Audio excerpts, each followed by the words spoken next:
الحمدللہ رب العالمین والصلاة والسلام علی رسولہ الامین اشرف الانبیاء والمرسلین۔ محترم ناظرین، میری گفتگو کا موضوع ہے انسان مطلوب، یعنی قرآن و سنت کی روشنی میں ایک کامیاب ترین انسان کی کیا صفات و خصوصیات ہونی چاہیے۔ مجھے امید ہے کہ تمام ناظرین نہ صرف یہ کہ اس موضوع سے واقفیت حاصل کر پائیں گے بلکہ کوشش کریں گے کہ ہماری عملی زندگیوں میں بھی سدھار آئے اور ہم رمضان المبارک کے اس مہینے میں حتی الامکان ایک اعلیٰ انسان بن سکیں۔ سب سے پہلی بات تو یہ ہے کہ انسان اشرف المخلوقات ہے۔ اللہ تعالیٰ نے جتنی چیزیں اور جتنی جاندار مخلوقات بنائی ہیں ان تمام میں سب سے بہتر انسان ہی ہے، جیسا کہ سورہ نمبر 95 سورہ 3 کی آیت 4 میں اللہ تعالیٰ نے فرمایا ہے کہ لَقَدْ خَلَقْنَا الْإِنسَانَ فِي أَحْسَنِ تَقْوِيمٍ، بلا شبہ ہم نے انسان کو بہترین ساخت پر پیدا کیا۔ کسی اور مخلوق کے آگے اللہ تبارک تعالیٰ نے ملائکہ کو سجدہ کرنے کا حکم نہیں دیا، اور کسی اور مخلوق کے تخلیقی عمل کو قرآن میں جگہ جگہ اتنی وضاحت سے اور تفصیل سے نہیں بیان کیا گیا ہے۔ مثلا سورہ نمبر 23 سورہ مومنون کی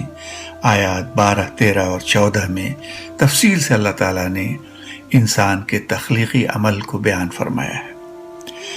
اللہ تبارک تعالیٰ نے انسان کو بنایا اور پھر اس کے اندر اس کا نفس بھی بنایا اور اس میں نیکی اور بدی دونوں عناصر ڈال دیے، جیسا کہ سورہ شمس سورہ نمبر 91 کی آیات 7 تا 10 میں اللہ تعالیٰ فرماتے ہیں وَنَفْسٍ وَمَا سَوَّاهَا فَأَلْهَمَهَا فُجُورَهَا وَتَقْوَاهَا قَدْ أَفْلَحَ مَنْ زَكَّاهَا وَقَدْ خَابَ مَنْ دَسَّاهَا۔ اللہ تعالیٰ قسم کھاتے ہیں اس نفس کی کہ ہم نے اس نفس کو بنایا اور اس کے اندر نیکی اور تقوی کے عناصر بھی رکھ دیے اور بدی اور سرکشی بھی رکھ دی۔ پس جس نے نیکی اور تقوی کو پروان چڑھایا وہ کامیاب ہو گیا، اور جس نے بدی اور سرکشی کو اپنے اوپر حاوی ہونے دیا وہ برباد ہو گیا۔ اس کے بعد اللہ تبارک تعالیٰ نے انبیاء اور رسول بھیجے اور ان کو کتاب دی تاکہ وہ انسانوں کو یاد دہانی کرائیں کہ کامیابی اور فلاح کا راستہ کون سا ہے اور تباہی اور بربادی کا راستہ کون سا ہے۔ سب سے آخر میں ہمارے نبی اکرم حضرت محمد مصطفیٰ صلی اللہ علیہ وسلم مبعوث ہوئے اور ان کو قرآن کریم عطا کیا گیا۔ حضور اکرم صلی اللہ علیہ وسلم کی زندگی کا ایک ایک لمحہ قرآن کی عملی تفسیر تھا، جیسا کہ حدیث میں حضرت عائشہ رضی اللہ تعالی عنہ سے جب پوچھا گیا کہ حضور کا اخلاق کیسا تھا تو حضرت عائشہ نے فرمایا کان خلقہ القرآن، آپ چلتے پھرتے قرآن تھے، آپ کی زندگی کا ایک ایک پل قرآن کا آئینہ تھا۔ سورہ احزاب سورہ نمبر 33 کی آیت 21 میں اللہ تبارک تعالیٰ فرماتے ہیں لَقَدْ كَانَ لَكُمْ فِي رَسُولِ اللَّهِ أُسْوَةٌ حَسَنَةٌ لِمَنْ كَانَ يَرْجُو اللَّهَ وَالْيَوْمِ الْآخِرِ وَذَكَرَ اللَّهَ كَثِيرًا۔ یقیناً تمہارے لیے اللہ کے رسول کا اسوہ بہترین نمونہ ہے ان لوگوں کے لیے جو اللہ سے ملاقات اور آخرت کی جواب دہی پر ایمان رکھتے ہیں اور بکثرت اللہ کو یاد کرتے رہتے ہیں۔ اس سے یہ معلوم ہوا کہ قرآن کا انسان مطلوب وہ انسان ہے جو زندگی کے ہر لمحے میں رسول اکرم صلی اللہ علیہ وسلم کے اسوہ حسنہ پر چلنے کی کوشش کرے اور پوری زندگی اللہ اور رسول کی اطاعت میں بسر کرے۔ چونکہ اللہ تبارک تعالیٰ نے ہمیں اختیار دے دیا ہے کہ چاہے تو ہم اچھائی کا راستہ اختیار کریں اور چاہے تو برائی کو اختیار کر لیں۔ اس لیے انسان مطلوب وہ ہے جو اپنی آزادی اور اپنے اختیار سے نیکی اور اطاعت کا راستہ اختیار کرے۔ قرآن کریم میں جگہ جگہ اس انسان مطلوب کی صفات بہت واضح طور سے بتائی گئی ہیں۔ میں مختصراً ان میں سے چند کی طرف اشارہ کروں گا۔ سورہ مومنون سورہ نمبر 23 کی ابتدائی 10 آیات میں ایک بہت واضح تصویر پیش کی گئی ہے۔ وقت کی کمی کے سبب میں ان آیات کے ترجمے پر ہی اکتفا کرتا ہوں۔ اللہ تعالیٰ فرماتے ہیں کہ کامیاب ترین لوگ وہ ہیں جو اپنی نمازوں میں خشوع اور خضوع اختیار کرتے ہیں، جو بیکار اور لغو گفتگو سے پرہیز کرتے ہیں، جو وقت پر زکوٰۃ ادا کرتے ہیں، جو با اخلاق اور با کردار ہوتے ہیں اور اپنی شرمگاہوں کی حفاظت کرتے ہیں، اور جنسی روابط میں فحش اور بے شرمی کا مظاہرہ نہیں کرتے، بلکہ ازدواجی دائرے میں ہی رہ کر اپنی جنسی ضروریات پوری کرتے ہیں، جو امانت دار ہوتے ہیں اور اپنے وعدوں کو پورا کرتے ہیں، جو اپنی نمازوں کی حفاظت کرتے ہیں۔ پھر آخر میں اللہ تعالیٰ فرماتے ہیں یہی لوگ ہیں جو ان جنتوں کے وارث ہیں جو اللہ نے ان کے لیے تیار کر رکھی ہیں اور جن میں یہ ہمیشہ رہیں گے۔ اسی طرح سورہ نمبر 25 سورہ فرقان کی آیت 63 تا 76 میں بھی اللہ تعالیٰ نے اس انسان مطلوب کی تصویر کشی کی ہے۔ اس خاکے کے اہم نکات یہ ہیں، یہ لوگ زمین پر عاجزی کے ساتھ چلتے ہیں، چاہلوں سے الجھنے کے بجائے ان کو سلام کر کے آگے بڑھ جاتے ہیں، اپنی راتوں کو سجود و قیام میں گزارتے ہیں، جو اپنے مال کو اعتدال کے ساتھ خرچ کرتے ہیں اور فضول خرچی اور اسراف سے پرہیز کرتے ہیں، جو اللہ کے سوا کسی اور معبود کو نہیں پکارتے اور ناحق کسی کی جان نہیں لیتے، جو زنا کے قریب بھی نہیں پھٹکتے، جو غلط اور جھوٹی گواہیاں نہیں دیتے، جو اللہ کی آیات کو غور سے سنتے ہیں اور اس پہ عمل کرتے ہیں، جو اپنی اولاد اور اپنے ازواج کے بارے میں دعائیں کرتے ہیں کہ اللہ انہیں بھی صالح بنا اور نیک لوگوں کا امام بنا۔ اسی طرح سورہ نمبر 9 سورہ توبہ کی آیت 112 میں اللہ تعالیٰ اس انسان مطلوب کی صفات بیان فرما رہے ہیں جس کے بارے میں آج ہم گفتگو کر رہے ہیں۔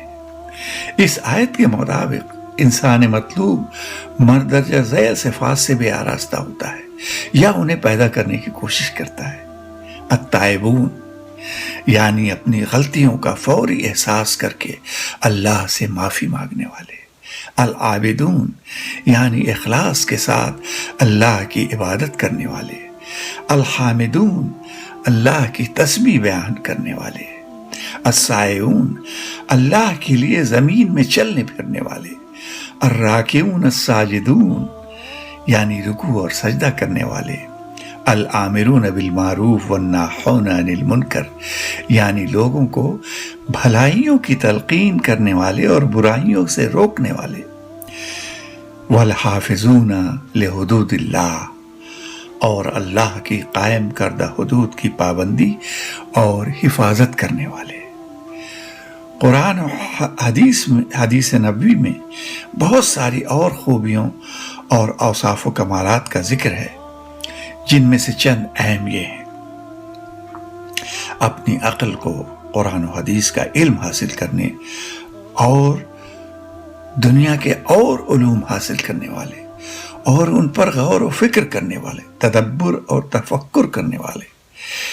انسانیت کے سچے بہی خواہ اور ضرورت مندوں کی مدد کرنے والے، اپنے گھر والوں، عزیزوں، رشتہ داریوں اور پڑوسیوں سے محبت کرنے والے اور ان کے حقوق ادا کرنے والے، ہر حال میں حق کے گواہ اور سچ بولنے والے، اللہ کی راہ میں کھلے اور چھپے خرچ کرنے والے، ملک و ملت کے حقیقی بہی خواہ۔ نبی اکرم صلی اللہ علیہ وسلم کی احادیث مبارکہ میں جا بجا اس انسان مطلوب کی تصویر دکھائی گئی ہے۔ حضور صلی اللہ علیہ وسلم بھیجے گئے تھے تاکہ وہ لوگوں کو قرآن کا علم عطا فرمائیں اور لوگوں کی اس علم کے مطابق لوگوں کا تزکیہ کریں، لوگوں کو کی انسانیت کو بہترین منزلوں تک لے جائیں، اور انہی خطوط پر حضور اکرم صلی اللہ علیہ وسلم نے اپنے جانثار صحابہ کرام کی تربیت اور نشو و نما کی تھی، اور یہی وجہ ہے کہ ہمیں ان میں ایسے چمکتے ہوئے موتی مل جاتے ہیں جس کی مثال بہت کم ملتی ہے۔ تو آئیے ہم اب چند احادیث سے بھی استفادہ کرتے ہیں۔ ابن ماجہ میں حضرت انس بن مالک رضی اللہ عنہ کی روایت ہے کہ رسول اکرم صلی اللہ علیہ وسلم نے ارشاد فرمایا کہ طلب العلم فریضۃ علی کل مسلم و مسلمۃ، یعنی علم کا حاصل کرنا ہر مسلمان مرد اور عورت پہ فرض ہے۔ اگر ہم صرف اسی حدیث کو عملی جامہ پہنائیں تو اس کا مطلب ہوگا کہ مسلمان امت میں پڑھے لکھے لوگوں کی تعداد غالب ہوگی، اور وہ قرآن و سنت نیز دنیاوی علوم میں سب سے آگے ہوں گے۔ اسی طرح حضور اکرم صلی اللہ علیہ وسلم نے ایک حدیث میں فرمایا، ان اللہ کتب الاحسان علی کل شیء، بے شک اللہ تعالیٰ نے فرض کیا ہے کہ ہم ہر کام بہترین طریقے سے کریں۔ کتب الاحسان علی کل شیء، جو کام بھی کریں اس کو بہترین طریقے سے کریں، چاہے وہ چھوٹا کام ہو یا بڑا کام۔ مسلم کی ایک حدیث جو حضرت ابو ہریرہ رضی اللہ عنہ سے مروی ہے، اس کے مطابق علم حاصل کرنا اور اس سے عوام الناس کو فائدہ پہنچانا ایک صدقہ جاریہ ہے، جس کا ثواب مرنے کے بعد بھی آدمی کو ملتا رہے گا۔ حضور اکرم صلی اللہ علیہ وسلم خود ایک انسان کامل تھے، اور آپ کا فرمان مسند احمد میں حضرت ابو ہریرہ سے مروی ہے کہ بعثت لأتمم مکارم الاخلاق، کہ میں بھیجا گیا ہوں تاکہ اعلیٰ اخلاق کی تکمیل کر دوں۔ ابو داؤد کی ایک روایت میں آپ فرماتے ہیں، اکمل المؤمنین ایمانا احسنہم خلقا، بہترین ایمان لانے والے لوگ وہ ہیں جو اعلیٰ اخلاق والے ہیں۔ اس سے یہ واضح ہے کہ جس انسان مطلوب کا خاکہ ہمیں قرآن و سنت میں ملتا ہے، وہ انسانیت کے لیے رحمت اور سراپا شفقت ہوتا ہے، اس کی فکر مضبوط اور عمل مثالی ہوتا ہے، اس کے کردار کی روشنی سے معاشرہ جگمگا رہا ہوتا ہے۔ میرے عزیز دوستوں، بہنوں، بھائیوں اور بچوں، امید ہے آج کے اس پروگرام میں آپ کے سامنے ایسی بہت ساری مفید باتیں آئی ہوں گی جن پہ عمل کر کے آپ اور ہم قرآن و سنت کے اس انسان مطلوب کو پا سکتے ہیں۔ میں آخر میں علامہ اقبال کے چند اشعار پیش کر کے اپنی گفتگو ختم کرنا چاہتا ہوں۔ یہ اشعار ان کی مشہور نظم مرد مسلمان سے ہیں۔ ذرا غور سے سنیے کہ علامہ اقبال نے قرآن و سنت سے استفادہ کر کے اس انسان مطلوب کی کیسی بہترین تصویر کھینچی ہے۔ ہر لحظہ ہے مومن کی نئی شان نئی آن، گفتار میں کردار میں اللہ کی برہان، قہاری و غفاری و قدوسی و جبروت، یہ چار عناصر ہوں تو بنتا ہے مسلمان۔ قہاری و غفاری و قدوسی و جبروت، یہ چار عناصر ہوں تو بنتا ہے مسلمان۔ یہ راز کسی کو نہیں معلوم کہ مومن، ذرا غور سے سنیے گا، یہ راز کسی کو نہیں معلوم کہ مومن قاری نظر آتا ہے حقیقت میں ہے قرآن، قاری نظر آتا ہے حقیقت میں ہے قرآن۔ جس سے جگر لالہ میں ٹھنڈک ہو وہ شبنم، کیا خوبصورت بات کہی ہے، جس سے جگر لالہ میں ٹھنڈک ہو وہ شبنم، دریاؤں کے دل جس سے دہل جائیں وہ طوفان۔ ایسا لگتا ہے کہ یہ مرد مسلمان، یہ انسان مطلوب کہیں کھو گیا ہے، ناپید ہو گیا ہے۔ آئیے اللہ سے دعا کریں کہ رمضان کے اس مبارک مہینے میں ہمیں توفیق عطا ہو کہ ہم اپنے قول و عمل کو سنوار سکیں اور اس انسان مطلوب کے معیار کو پا سکیں. وآخر دعوانا ان الحمد للہ رب العالمین والصلاة والسلام علی رسولہ الکریم. اقول قولی ھذا استغفر اللہ لی ولکم ولسائر المسلمین والحمد للہ رب العالمین.